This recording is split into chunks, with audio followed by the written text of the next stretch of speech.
Hi friends, ಮೈ technical videos ಇನ್ Kannada YouTube channel ಸ್ವಾಗತ. ಇವತ್ತಿನ topic ಬಂದ್ಬಿಟ್ಟು ಏನಪ್ಪ ಅಂದರೆ, ನಿಮಗೆ ಇವಾಗ ಮೊರಾರ್ಜಿ ಅಪ್ಲಿಕೇಶನ್ ಹಾಕಿ ಯಾರು ಎಕ್ಸಾಮ್ ಬರೆದಿದ್ದಾರೋ ಅವ್ರದ್ದೊಂದು ಅಪ್ಡೇಟ್ ಇದೆ. ನೀವು KE ಅಂತ ಸರ್ಚ್ ಮಾಡಿ ಕ್ರೋಮಲ್ಲಿ. ಮೊದಲನೇದಾಗಿ ಪ್ರವೇಶ ಅಂತ ಇರುತ್ತೆ, ಅದನ್ನ ಕ್ಲಿಕ್ ಮಾಡ್ಕೊಳ್ಳಿ. ಕ್ಲಿಕ್ ಮಾಡ್ಕೊಂಡ ನಂತರ ಏನು ಮಾಡಬೇಕಪ್ಪ ಅಂದರೆ, ಇಲ್ಲಿ ಎರಡನೇದಿರುತ್ತೆ ಕರ್ನಾಟಕ ಶಿಕ್ಷಣ ಸಂಸ್ಥೆ ಸಂಘ ಅಂತ. ಅದನ್ನ ನೀವು ಕ್ರೈಸ್ ಡಿಪಾರ್ಟ್ಮೆಂಟಿಂದ ಹೊತ್ಬಿಟ್ರೆ ಇಲ್ಲಿ ನಿಮಗೆ ಬರುತ್ತೆ ನೋಡಿ.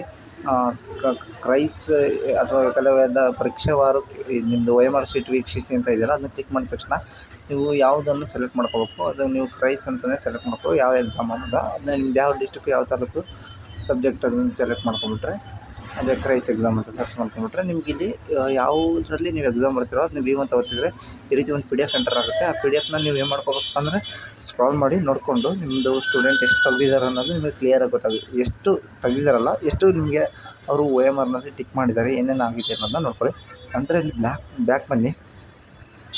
ಇಲ್ಲಿ ಬ್ಯಾಕ್ ಬಂದ ನಂತರ ಇದು ಮೇಲ್ಗಡೆ ಇದೆ ನೋಡಿ. ಇದು ಈಗ ತಾತ್ಕಾಲಿಕವಾಗಿ ಒಂದು ಕೀ ಉತ್ತರವನ್ನು ಬಿಟ್ಟಿದ್ದಾರೆ KEಯಿಂದ ಅಫಿಷಿಯಲಾಗಿ. ಇದನ್ನ ನೋಡ್ಕೊಳ್ಳಿ. ಇದರಲ್ಲಿ ನಿಮಗೆ ಎಷ್ಟು ಮಾರ್ಕ್ಸ್ ನಿಮ್ಮ ವಿದ್ಯಾರ್ಥಿ ತೆಗೆದಿದ್ದಾರೆ ಅನ್ನೋದು ನೀವು ಕ್ಯಾಲ್ಕುಲೇಟ್ ಮಾಡ್ಕೋಬೋದು.